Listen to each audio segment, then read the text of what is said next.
The firewood hissed when burned, releasing a sweet, metallic scent. It wasn't the sharp spit of sap that you hear in green pine. This was slower, intentional. Each log exhaled as if it had been holding its breath for a very long time. The cabin stood alone in a clearing that maps forgot. No power lines, no road signs, just a ribbon of dirt road swallowed by fir and cedar, leading to a structure that leaned slightly downhill, as though listening to the earth. I had come for quiet, the kind of quiet that scrapes you clean. The woodpile was stacked neatly beneath the eaves, split and dried by someone else's hands. The pieces felt oddly smooth, their grain tight and pale, not quite matching any species I recognized. When I knocked two together, they produced a dull, dense note, less like wood, more like bone tapped against stone. I told myself that was imagination. Night fell quickly. The forest did not dim so much as close. Inside, the hearth was a simple stone mouth. I laid the logs carefully, struck a match, and waited for the comfort of flame. Instead, the fire bloomed too easily. No smoke, no struggling flicker.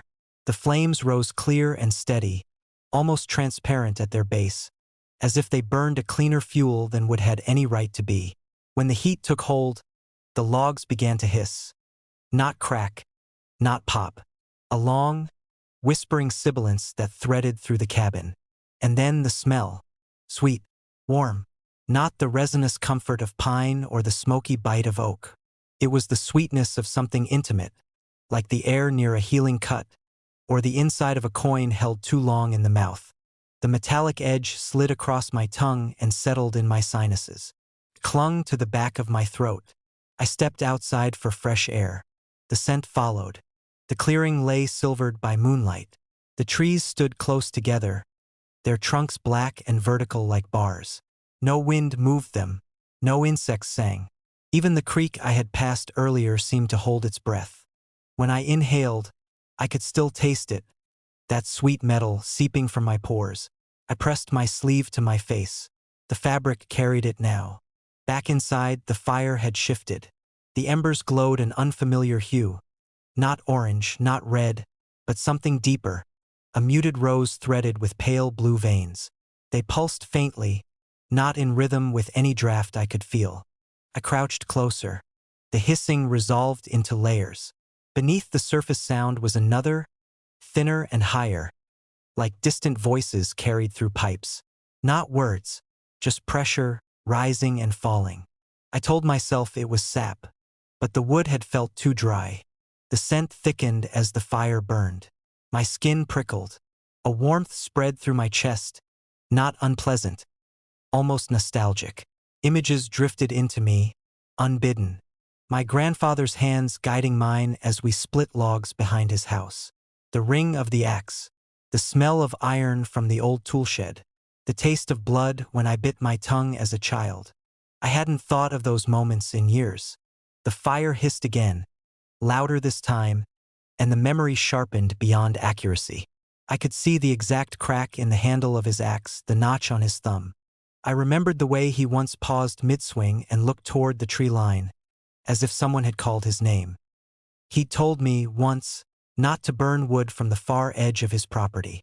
Said it had grown over something. I hadn't understood then. The cabin creaked softly.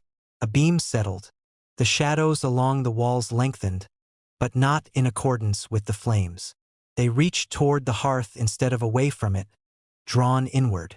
I stood abruptly, heart stuttering. The fire burned too cleanly. The logs retained their shape even as they blackened, their outlines stubborn and anatomical. I could trace curves that felt deliberate, arches and hollows that suggested structure rather than growth. The hissing became wetter. I swallowed and tasted pennies. My gums tingled. Heat pulsed behind my eyes. The scent was no longer in the air alone. It was in me, circulating. I pressed my hand to the floorboards to steady myself and felt a faint vibration beneath the cabin, as if something below shifted closer to the warmth. The clearing. Earlier that afternoon, I had noticed a depression near the edge of the yard, a long, shallow dip in the earth where the soil was darker. I'd assumed erosion. Now, an understanding crept in like cold water. The woodpile had not come from fallen trees. It had been harvested. The fire snapped. Not a crack, but a sharp intake of breath. One of the logs split along a seam I hadn't seen before. Inside, instead of the expected char, a pale interior glowed softly, threaded with fine channels that shimmered in the heat. They were not sap lines. They were hollow. The higher sound resolved further. A murmur, a vibration shaped like speech without language. The scent intensified, overwhelmingly sweet now, and I doubled over as a memory struck. Not mine. Darkness pressed from all sides. Weight above. Soil cool against a surface that was not bark but something smoother, denser. Heat touched it once before, long ago, and the sensation had been both agony and awakening. I gasped and stumbled back. The cabin walls seemed closer. The shadows gathered at the ceiling beams, pooling like condensation. The embers pulsed brighter, and for a moment I saw shapes in them. Long curves overlapping, fitted together with patient symmetry. Ribs, not human, larger, interlocked in a way that suggested an anatomy built for something that had once moved through earth instead of air. The wood had grown around it, or from it. The hissing ceased all at once. Silence dropped heavy and immediate. Even the cabin's small settling sounds halted. The embers flared blue. The floorboards trembled in a slow, deliberate rhythm. Beneath the hearth, something answered the heat with its own. The depression in the clearing was not erosion. It was the outline of a body too large to bury fully, its spine tracing the length of the yard, its skull, if it had one, resting beneath the cabin's foundation.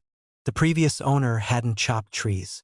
They had exhumed a skeleton that had fossilized into wood. The sweetness was not sap. It was marrow vaporized by flame. The metallic edge was the breath of something that had once known iron in its blood. The fire was not consuming it. It was reminding it. A low vibration traveled up through the stone hearth and into my bones. The embers brightened, and the shadows on the walls leaned forward as if in anticipation. Outside, the trees shifted for the first time, not in wind but in recognition. The logs in the grate moved, not collapsing, reassembling. Blackened surfaces peeled back to reveal the pale interior, those hollow channels widening, aligning. A shape emerged within the firelight, incomplete but purposeful. A ribcage attempting to remember itself. Heat pressed against my face, yet I felt cold, profoundly cold, as the scent flooded my lungs and settled deep. I understood, with a clarity that felt borrowed, that the thing beneath the cabin had never fully died. It had sunk into the soil, let the forest grow through it, let its structure become timber. And now, with flame, it was being called to consciousness. The hearthstones cracked. A sound rolled through the ground. A vast inhalation drawn not through air but through roots and bedrock. The embers flared white, and every shadow in the room snapped toward the floor. Something beneath me flexed. The cabin tilted. I stumbled for the door, but the handle burned cold against my palm. The metallic sweetness thickened until I could not separate it from my own breath. Each inhale felt shared. Behind me, the fire rose in a column of near-transparent flame, and within it, for an instant, I saw the curve of a skull forming from light, elongated, unfamiliar, its eye sockets deep and patient. Not angry, awake. The hissing returned, softer now, almost content. The shape in the grate settled back into embers, incomplete but no longer inert. The vibration slowed. The cabin steadied. Outside, the forest exhaled. I stood trembling in the doorway, gulping air that tasted no cleaner than before. In the clearing, the depression had changed. The soil along its length had cracked, thin lines tracing upward toward the woodpile under the eaves, toward what remained unburned. The realization settled with dreadful simplicity. This place had not been abandoned. It had been tended.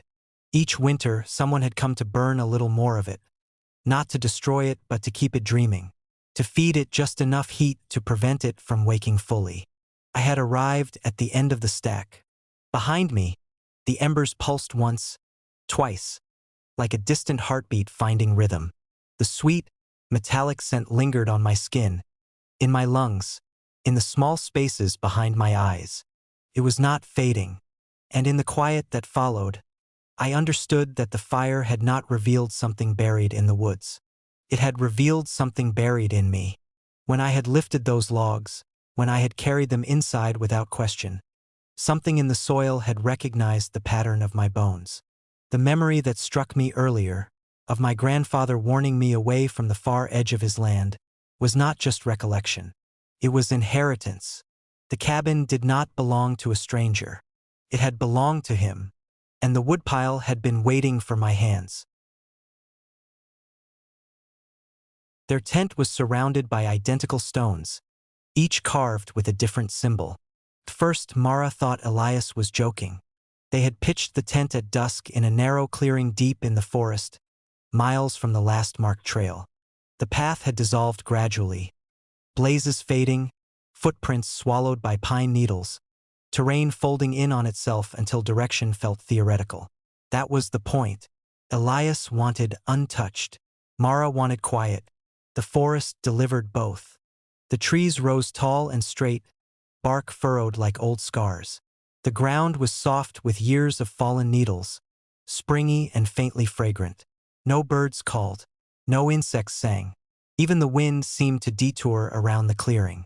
They assembled the tent quickly. Mara remembered glancing outward once, noticing how the clearing felt almost deliberate, circular, the trees evenly spaced, their trunks forming a loose wall. It wasn't until Elias stepped back to admire their work that he went still. "Mara," he said quietly. She followed his gaze. Stones ringed the tent in a near-perfect circle, each one the size of a human skull. They were evenly spaced, set upright. Their surfaces were smooth and pale, not like the rough, lichen-spotted rocks elsewhere. These had been cleaned, or worn down, or handled. Each stone bore a carving. At a glance, the symbols looked unrelated, curves, angles, spirals. But the longer Mara stared, the more deliberate the differences felt. No two were the same, yet they shared a precision. "We would have seen them," Elias said. Mara nodded, though she wasn't sure. The forest narrowed vision. She crouched beside the nearest stone. The surface was cold. The carved symbol, a looping line, was shallow but sharp-edged. When she ran her fingertip across it, she felt a faint vibration, like distant machinery transmitted through bone. She jerked her hand away. "Did you feel that?" she asked. "Feel what?" "Nothing," she said. They circled the tent, counting. 24 stones, perfectly spaced. The symbols faced inward, toward them. "Maybe it's art," Elias offered. "Or trail markers?" "There's no trail," Mara said. He laughed, but the sound fell flat. The clearing absorbed it without echo. They debated moving, but darkness had thickened. Wandering through unmarked forest at night felt worse than staying within a circle of stones that, so far, had done nothing. "Maybe it's protective," Elias said. Mara glanced again at the symbols. None resembled anything she recognized, no runes, no alphabets. They seemed older than language. Protective, she thought. The word felt misplaced. They cooked a small meal. As night settled, the temperature dipped abruptly. The cold pooled inside the ring more than beyond it. Mara tested it by stepping over the perimeter. Outside, chilled but breathable. Inside, denser, pressed closer to her skin. She said nothing. When they turned off their headlamps, moonlight filtered through the canopy. It struck the stones at angles that made the carvings seem deeper. Shadows pooled in the grooves. Mara lay awake long after Elias's breathing steadied. At first, she thought the sound was wind, a low, intermittent hum, but it had rhythm, not consistent but patterned, a sequence that repeated and then shifted. She sat up slowly. The stones were humming, not loudly, just enough that, once noticed, it was impossible to ignore. Each stone emitted a slightly different tone, together forming a loose chord. As she watched, the symbol on the stone nearest the tent flap seemed to tilt. She blinked. It was unchanged, but she could have sworn the upper curve had leaned closer to the ground. She leaned out and stared directly. The humming faltered, When she shifted her gaze to the next stone, the first one's tone deepened. They were reacting to attention. Mara swallowed and lay back down. Sleep came in shallow fragments. She dreamed of lines. Endless lines etched into dark surfaces, rearranging themselves whenever she tried to focus. Some bent into shapes she almost understood, an eye, a mouth, a spiral folding inward. She felt as though she were being shown something slowly, patiently. She woke with her hand cramping. In the gray before dawn, she found her fingers curled into a shape that mirrored the looping symbol she had touched. The tendons in her wrist ached. Elias stirred. "You okay?" "My hand," she said. Pins and needles flared. He frowned. "Weird dream. I kept hearing chanting." Chanting. Not words. Just cadence. They unzipped the tent. The forest beyond the circle was silent in a way that felt intentional. No birds. No rustling. The absence had texture. The stones remained. But the symbols had changed. Mara was certain. The looping mark was tighter. Another bore a new angle. Subtle differences deniable individually, but together undeniable. "They're different," she said. Elias hesitated. "Maybe we just didn't look closely." They decided to pack. As Mara stepped toward the edge of the circle, a sharp headache pierced her temple. The pain traced a line across her forehead, then down her nose, mapping a shape. She gasped and dropped the pack. "What?" Elias asked. She pressed trembling fingers to her skin. The pain followed the path of one of the symbols. "I think we're supposed to stay," she whispered. "Supposed to?" He crossed the perimeter. Nothing happened. He took another step. The humming ceased. The silence that followed was worse. The stones no longer vibrated. They felt inert. The cold inside the circle dissipated slowly. Elias looked back. "It's fine." Mara remained inside. The moment he stepped fully away, the humming resumed. Louder. The tones overlapped discordantly. Elias froze. The symbols brightened, not with light, but with depth. "Come back," Mara said. He stepped toward her. As his foot crossed the perimeter, the humming stabilized. The headache receded. They stared at one another. "It's not keeping something out," Elias said. Mara nodded. The circle wasn't a boundary against intrusion. It was containment. The ground inside the ring was slightly depressed. The soil softer, darker. She crouched and brushed aside pine needles. The earth beneath was marked. Faint lines etched into the soil, mirroring the symbols. Together they formed a larger pattern, one only visible from within. Her breath hitched. The stones were not random. Each symbol corresponded to a point in the design below. "We're standing on it," she said. Elias's face had gone pale. On what? She didn't know, but she felt it now. A subtle warmth rising through her boots. Not warmth, breath. The dreams returned. The sense of being observed, measured, adjusted. The symbols weren't warnings or protections. They were instructions. The headache flared again, but this time the pain felt external, as if something pressed gently at her thoughts. Preparation, a voice suggested. Preparation for what? Understanding settled with quiet horror. The stones had not appeared overnight. They had been waiting for occupants, for bodies positioned at specific points within the circle. The humming shifted as she and Elias moved unconsciously, guided toward alignment. "We need to leave," Elias said. "Yes," Mara agreed, but neither moved. The air thickened. The symbols began to glow faintly, not visibly luminous, but perceptibly present. The ground beneath the tent trembled once. The larger pattern pulsed. The circle was not to keep something out. It was to mark where something would come through. And the stones, each bearing a different symbol, were not wards. They were labels. 24 points in a diagram. 24 roles in a structure that required human symmetry. Mara felt her body shift slightly, her feet adjusting to match the mark beneath her. Elias mirrored her. The humming resolved into harmony. Not chanting, tuning. Above them, the canopy rustled. though no wind touched her skin. The forest had not been empty.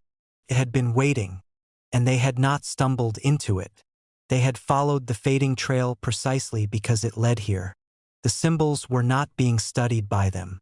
They were being studied by the symbols. Her final, lucid thought surfaced like a bubble rising through dark water. The stones were not arranged around the tent.